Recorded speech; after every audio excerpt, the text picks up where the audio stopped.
কবিতাৰ শিৰোনাম শেষ বতৰা। সেই কুৰুৱাটো পাৰ হয় মোৰ ঘৰ। কুৰুৱা মানে সেইটো য'ত বলিবিধানৰ যজ্ঞ চলে। শৰতৰ মাছ ৰাতি জীৱধনে কান্দে। মই তাত থাকিব নিবিচাৰোঁ। মই বলিবিধানৰ সমৰ্থনৰ অযোগ্য ব্যক্তি।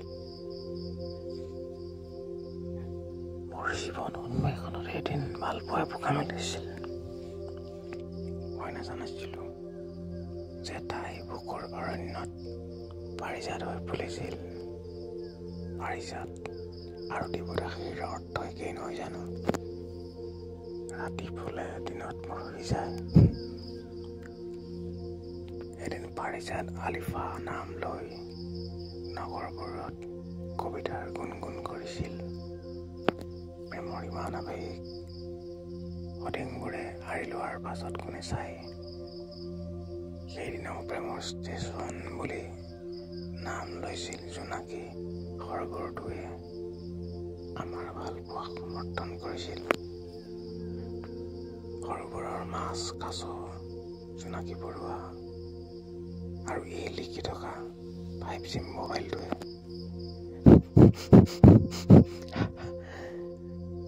জীৱৰ বলিবিধান আৰু প্ৰেমৰ অৰ্থ একেই নহয় জানো? কালিমাৰীৰ তেজত ক'ত ফুলিব তাতোৰ পাৰিজাত বৃদ্ধাকচন। মই মোৰ দৰে নীলা হলাহল য'ত কোনেও আবিৰ ৰঙেৰে ঢাকি ৰাখিব নোৱাৰে ৰঙৰ ষ্টপেজ বুলি। কিন্তু মই জানো মোৰ বিষাদৰ অমানিশাত এন্ধাৰ কিমান পাৰ হৈছে আৰু আহিব। সেয়ে মই চাৰ্লিৰ দৰে কান্দিবলৈ বৰষুণৰ শৰত বিচাৰোঁ। কাৰণ প্ৰতি শৰতৰ প্ৰতিজ্ঞাবদ্ধ প্ৰতিশ্ৰুতিৰ বৰষুণ জাগে মৃত্যুৰ বতৰা লৈ আহে। মই জানো ধূপধূনা গোন্ধৰ উন্মাদ সেই যাক মৃত্যুৰ বতৰাত। তাত নাই হিন্দু, মুছলিম, পাৰ্চী, শিখ, আৰ্মি, পুলিচ, ফলোৱাৰ্ছ বুলি একো নাই। আছে এজাক চোখৰ উন্মেষণ তাত। ধূপধূনা লৈ আহে সুগন্ধি পাৰিজাতবোৰ। পৃথিৱীৰ ভাইবোৰ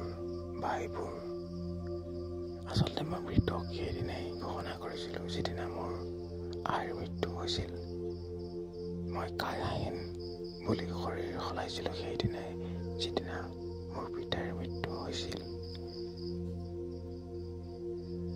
আজিও কান্দিম অমানিশাৰ ৰাতি ভয় লগা শৰতৰ নিজানত শুনিম জীৱন মহাজীৱনৰ ৰাউচি। ইমান সতেজ সেই আৱেগ, সেই মৃত্যুৰ আৱেগ। মৃত্যু এক সতেজ শিল্প।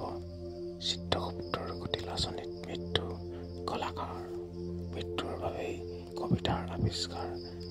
জন্মান্তৰ বাদ ঈশ্বৰ আল্লাহ যীশু চাই এন্ধাৰৰ দৰে সত্য মৃত্যু। মৃত্যু জিন্দাবাদ, মৃত্যু জিন্দাবাদ, এন্ধাৰ জিন্দাবাদ, জিন্দাবাদ।